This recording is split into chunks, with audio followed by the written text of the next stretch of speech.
অনেক গরম,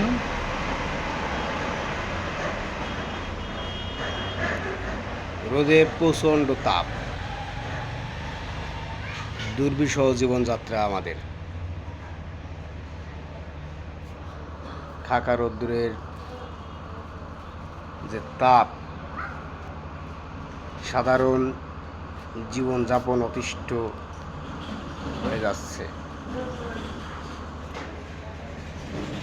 আবহাওয়াবিদরা বলে প্রতিদিনে আজ বৃষ্টি হবে, আজ বৃষ্টি হবে, আজ বৃষ্টি হবে, কিন্তু বৃষ্টির কোনো খবর নাই। কয়দিন আগে একটু ফোঁটা ফোঁটা ফেলছিল, আকাশ থেকে যেন এক ফোঁটা করে আসছিল, আসার পর মনে করলাম যে না আসবো না, পরে দেখি না আসে নাই। গতকাল রাত্রে